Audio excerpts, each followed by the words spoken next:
Tecovas is the go-to for premium, handcrafted Western boots. Stop by any store location for a warm welcome, a cold drink in hand, and a truly one-of-a-kind shopping experience. Let our friendly staff help you find your new go-to boots, whether your first pair or your 50th. Finish things off with a complimentary boot brand to make them extra special. Come for the boots, stay for the good times. Tecovas, forever West. You know what's wild? Most people are still overpaying for car insurance just because it's a pain to switch. That's why there's Jerry. Jerry's the only app that compares rates from over 50 insurers in minutes and helps you switch fast with no spam calls or hidden fees. Drivers who save with Jerry could save over $1,300 a year. Before you renew your car insurance policy, do yourself a favor. Download the Jerry app or head to jerry.ai/Libsyn. That's JERRY.ai/LIBSYN. This is Car Con Carne, named Best Music Podcast by the Chicago Reader in their Best of 2022 issue. I'm James Van Osdell, and this episode is sponsored by Alex Ross Art. San Diego Comic-Con, it's coming July 20th through the 23rd, and Alex Ross Art will be there. Always a big presence, a must-visit presence at any con. Stop by and see Alex Ross Art if you're going to the San Diego Comic-Con. Alex Ross Art will be in booth 2415, or of course you can always visit Alex's website, alexrossart.com. It's Car Con Carne. Let's eat in the car. It's Car Con Carne. And now here's the star of our show, James Van Osdell.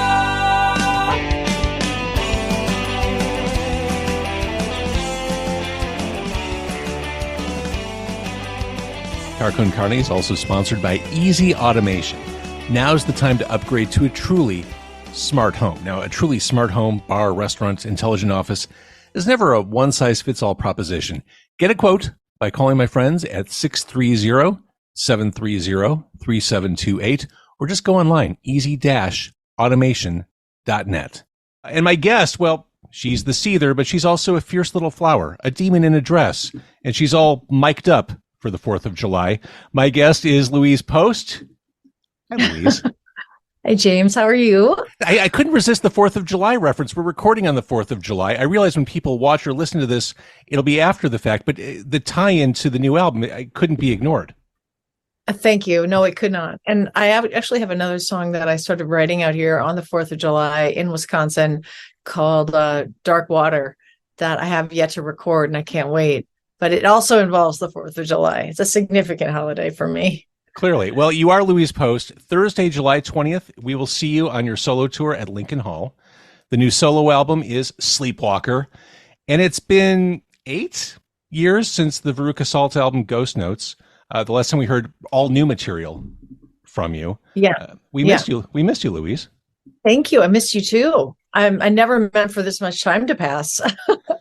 In fact, just today I saw on my social media, I saw your memories 8 years ago, the review of Ghost Notes. And I was like, you've got to be kidding me. I can't believe it's been 8 years. Well, and that said, just to get it out of the way, because much of this podcast audience is Chicago based, I want to answer the question a lot of them probably have. First, what does this solo album mean in relation to the future of Veruca Salt?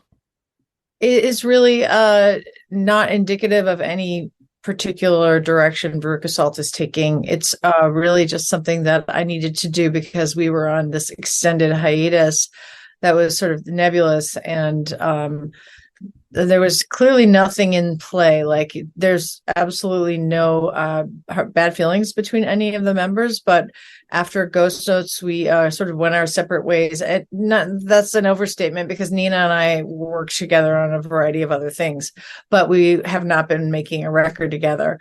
So I just, at one point I realized I could wait for them or I could stop waiting and make my own record, which is what happened just organically. That makes sense. And this album, again, Sleepwalker, it feels intensely personal. It feels intense. It sounds like the time between the Veruca Salt album and the present day really had an impact on your songwriting. Yeah, I think I don't know why or what, but we just evolve. We evolve as artists and in our lives and as people. And that's this my songwriting did it did grow. It did evolve with me. And I was aware of that as I was making this album. I didn't want to make a straightforward rock record. It just wasn't that was not what was calling me. And I was writing intimate songs, and it just very much had my name on it. So it just felt like the time to do this is right now. And as an artist, as a songwriter, I have to stay active and, vital and alive and basically working and creating, or it's like putting anyone who's an artist understands this, or creative person. It's like stopping the valve, and that doesn't feel natural, like turning off the water, the spigot. And I just really felt like I had to listen to what was coming through me and make sense of it. And honestly, songwriting kind of saved me through pandemic and the mega crap and all that was happening during the lockdown. And during that time, songwriting pulled me through and gave me a sense of purpose other than motherhood, citizenship, friend, family member, wife, all of the things that I do. Songwriting gave me sort of a higher purpose that I needed. And I always feel like I was called to continue to record. And called sounds pretentious, but it did feel like I couldn't get away from it. And I also felt like it saved me because I was down in the dumps. I didn't know what was next. It's like Bill Murray's character in Steve Zissou in The Life Aquatic. When somebody says, "Hey, Steve, how you doing?" He says, "I'm on the edge and I don't know what comes next." I get it. Beyond the songwriting, your voice sounds especially more nuanced and expressive on this album. I don't know if that's driven by the songs or just where you're at as a performer. Interesting. I don't know why that is either. I can't answer that question. I just got in there and my producer found the mic he thought was best suited for my voice. And, it was interesting because I'm so used to creating within a group. And there was collaboration on this album between me and my producer, Matt Drenick, and the engineer who did much of the album and played on much of the record, Robin Holden.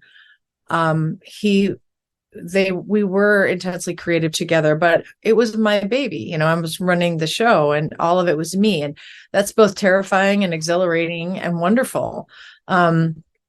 I've written Nina Gordon on the, in the various junctures of this, because of course she knew that I was going to go make a record. And I said like, "Oh my God, I miss you right now." Like, "Oh my God, I have a photo shoot tomorrow. I'm terrified." And she's just been like super supportive. Like, "You're going to be great. Go get them. Now you don't have to worry about think of it this way. Now you don't have to worry about both of us approving the photo."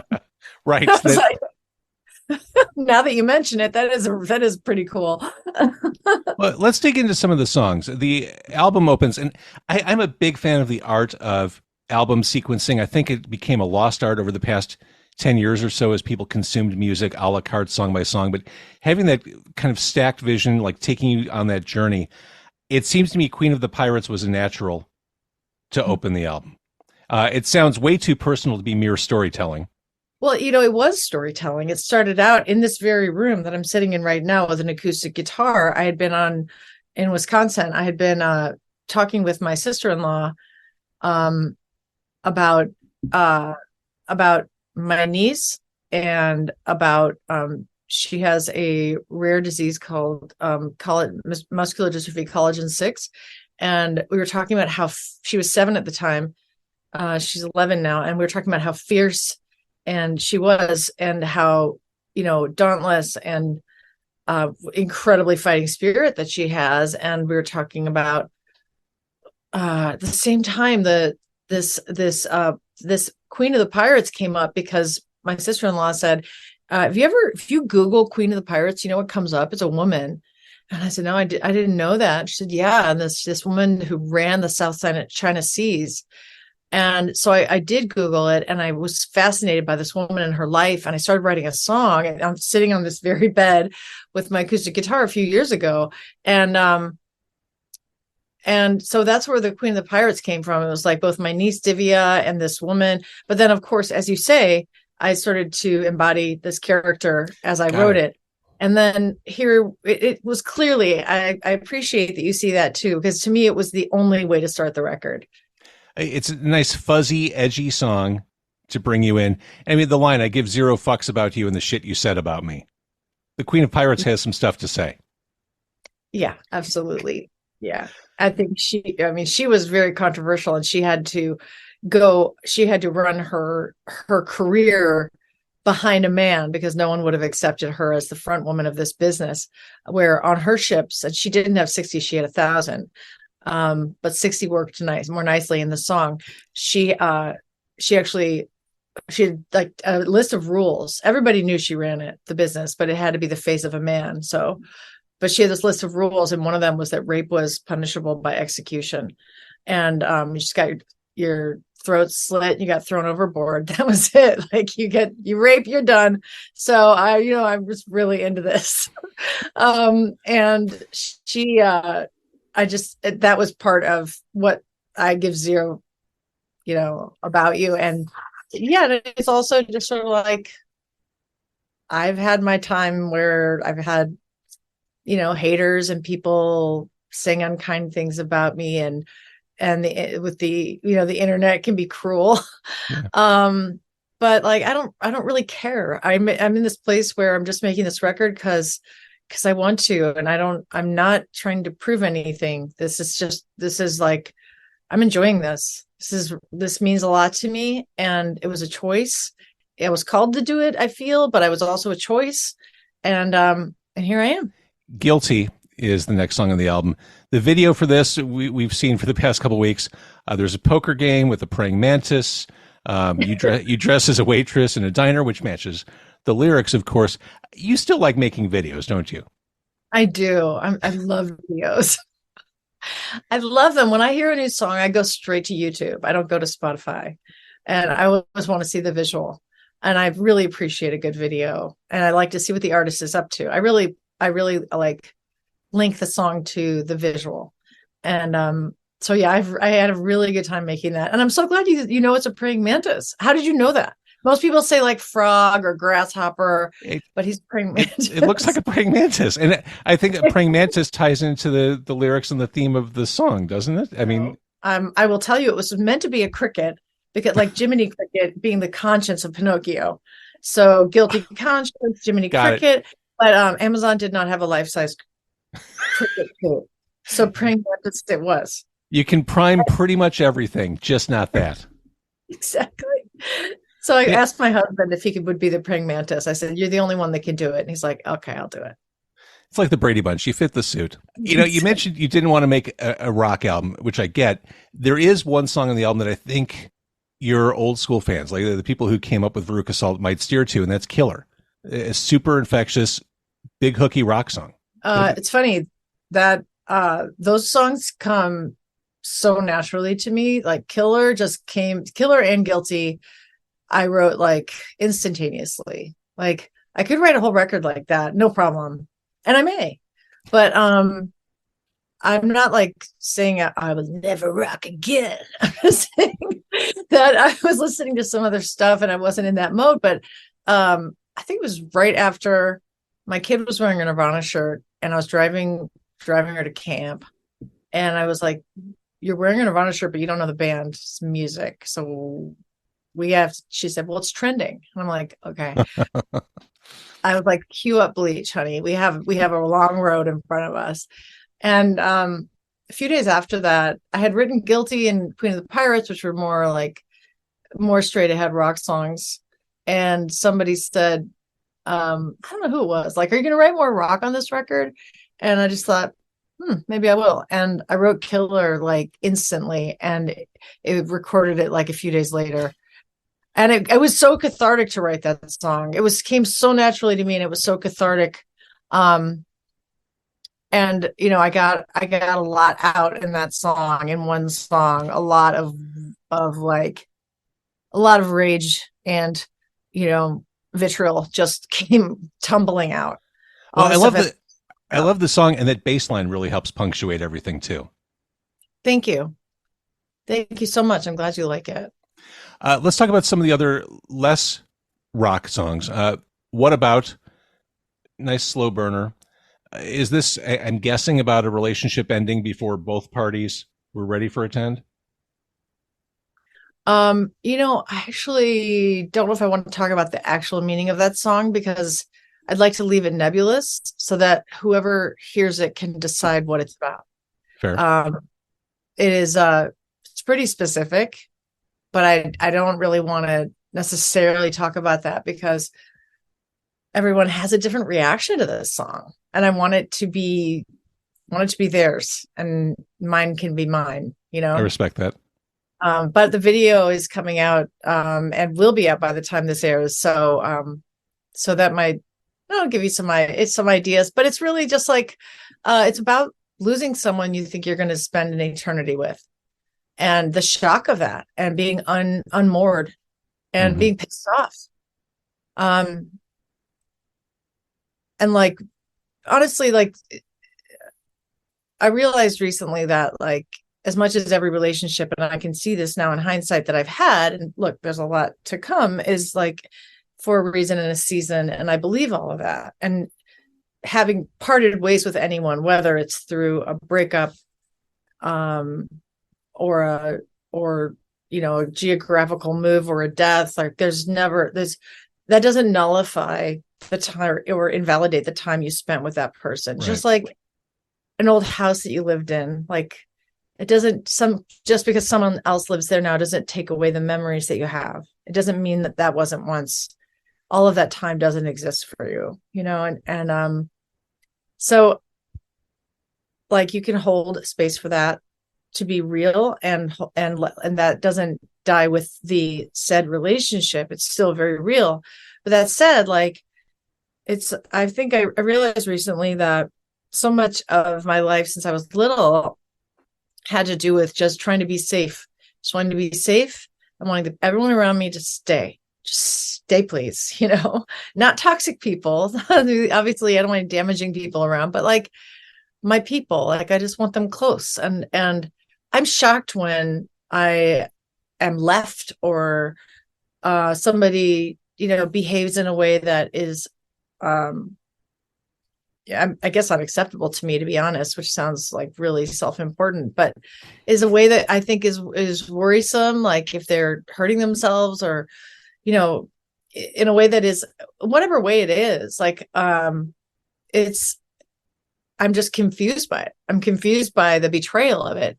And so there's a lot of that in this record, like coming to terms with that feeling of having been left, whatever that looks like. When I imagined we were going to be together forever, like, whatever that means. And again, I'd rather leave it like a little cryptic, because everyone has their own experience with that. But I don't know if everyone's like that.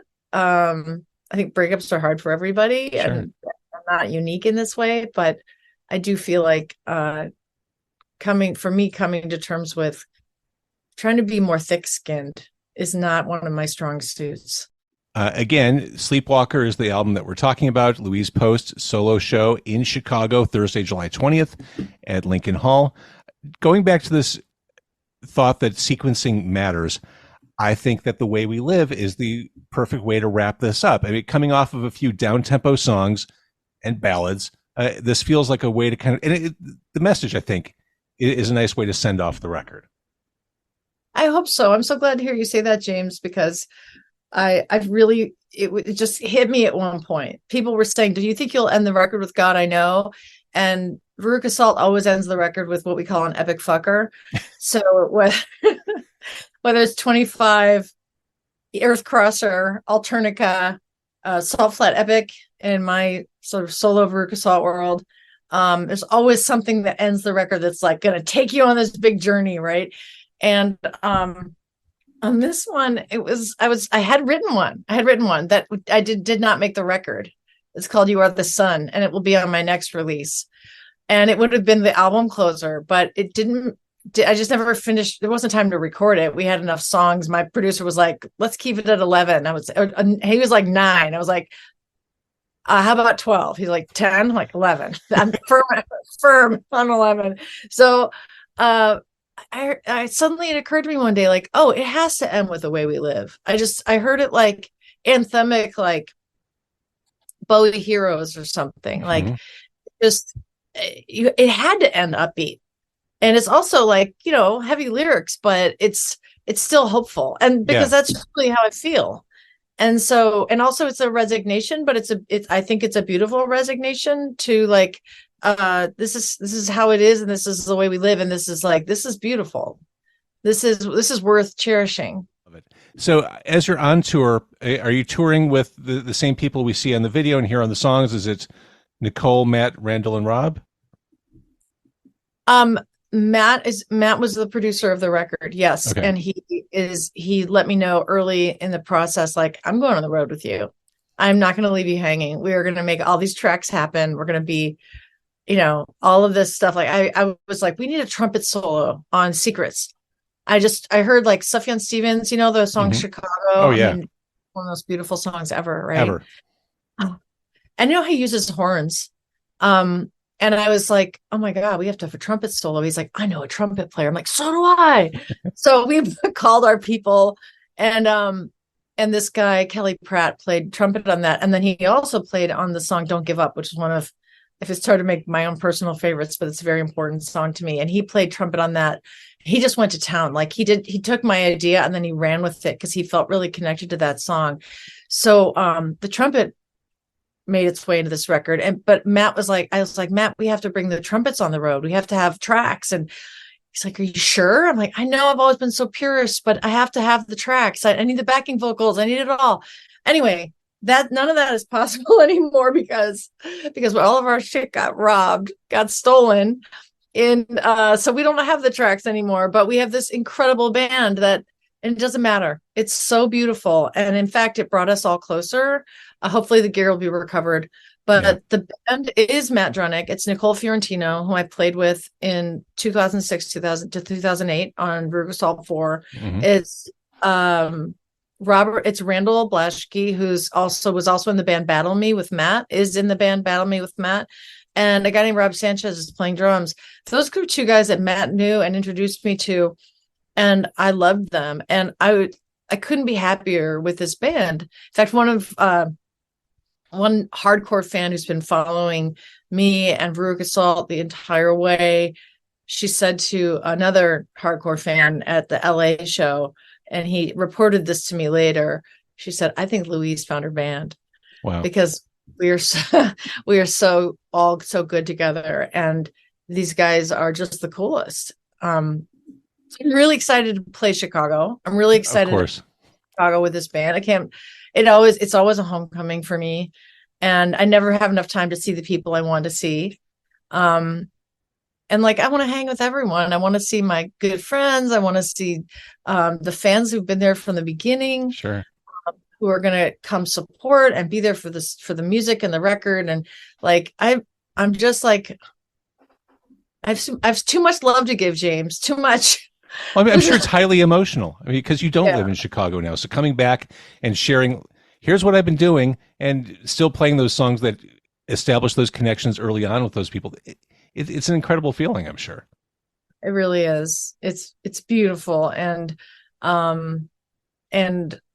yes, emotionally very charged in the best way, though. I mean, and you're still playing stuff that people know, like All Hail Me and Spider-Man. Like you're digging into the Veruca catalog as well as sharing these new songs, which is awesome. Yeah, it feels like that's how I met people. You know, exactly. That's how we all met. And so to not play those songs would feel unnatural. Right. I initially was thinking I would just play Sleepwalker from front to back and throw in some Veruca Salt songs in the encore. And then it came to my attention that certain fans they were all like, what songs is she going to play? What's Veruca Salt songs? And I was like, oh, damn, I better throw some in the set. And I'm so glad I did, because it feels like hills and valleys, peaks and valleys. And just like you were talking about earlier, like sequencing. Yes. Sequencing has always been so important to me. I've always been the person to sequence the records and the set lists and in my band, and I've sequenced other people's records, like my husband's records, and I'm the sequencing queen. Okay. So I did this one the same way, and the set list is always, it's always sacred to me. It has to go right. It has to you have to do it in the right way to be on a journey together. That's it. You leave the dock, you go out to sea together, and you come back at the end, and it's like everyone in that room, like an iPhone will never capture what happens live in a room. Never, ever. Like a tiny little crappy iPhone visual will never capture the magic that's happening in a venue, especially post-COVID. Like, these shows are even more meaningful, right? Because we didn't get to see music. And I'm sure you feel the same. Like, going to shows 100%. now is something that's otherworldly. It's like, oh my God, I took this for granted before. Absolutely. And we are admittedly a little proprietary about you, Louise, in Chicago. Like, we want to see you succeed. We just want to see you. Thank you, James. I really appreciate that. I very much want to be there. So the 20th of July, Lincoln Hall. You and I have talked about nostalgia for the 1990s before, and certainly there were highs, there were lows from that period. What makes you smile when you think about Chicago in that moment in time? Lakeshore Drive. I used to go running on Lakeshore Drive. It makes me smile. Like along Lake Michigan, like the trail there? Yeah. Oh yeah. I lived in Andersonville for years on Winona Street. And later for the last couple of years, I lived in Wicker Park. Prior to that, I lived in Lakeview. I lived on Warner and then on Bittersweet. And so Lakeshore Drive is it's sacred to me, as I think it is to all Chicagoans. I call it the friendly highway. For sure. But running, I used to go running, and that's where that was meditation for me. So Lakeshore Drive, I think of lovingly, and I think of like my favorite restaurants in Andersonville. There's this little Swedish restaurant that I used to get lingonberry pancakes, and the Busy Bee that's no longer there in Wicker Park. And I think of bowling at the Rock and Bowl with my friends, like all the bands that we hung out with, like from Triple Fest, Local H, Loud Lucy, Fig Dish, and us. We'd all go bowling, and it was Tuesday bowling, and it was so fun. And I loved when we were first writing, Nina would come up to that apartment of mine in Andersonville, and I would go to hers, and those early times were really they're very sweet. And we never thought anyone would ever hear us. And I asked a boyfriend of a friend who lived in Hyde Park, if he would record a demo for us. And that's the cassette that we did, that I brought to every small venue, and met with the booking agent and followed up after, and asked if and oh my God, back to like trying to find a rhythm section. I mean, it was just a sweet time, and we were so passionate. And I was working as a waitress at Andy's Jazz Club at State and Hubbard. Mm-hmm. And between tables, I would go and get my notebook out, and I would log everything that Nina and I were doing, like every song that we were working on, and we were recording stuff on 4-track. I made her do it. I was always in Veruca Salt, and I suppose maybe I wearied of it after Ghost Notes, and that's why I'm doing what I'm doing. I've always been the quarterback, like throwing the ball down the field and getting us past the first down, and getting to the second down and third down. And because I've just always driven it. And so even though Nina's absolutely 100% has been involved, and the boys too, it's still like, I've been like, girl, sit down in front of this microphone. I'm going to put it in your face and record that beautiful song of yours right now. And that's sort of that time where we didn't know that anyone would ever hear us, where it was so exciting to play. Like, playing Lounge Acts was, I don't know if it ever got better than that, The world was all possibility. Yeah. Yeah. And we were recording with Brad Wood, and I had no idea if anyone would hear our record, but it was just incredible to hear our songs come back to us, the songs that we envisioned and that we wrote and cultivated. And there were our babies to watch those come back to us, to play fuzz pedals for the first time. And I remember Nina and we saw the Breeders' Pod tour at the Metro. We just couldn't believe it blew our minds. And I remember the first time the Cannonball aired on MTV, and one of us called the other, was like, watch MTV right now, turn it on. And we were both like shrieking and screaming. And it was shortly after that we put out American Thighs, but we were just having so much fun. It was just like, there's nothing, it was heavy because we were intense women in our 20s. We had a lot to say. For sure.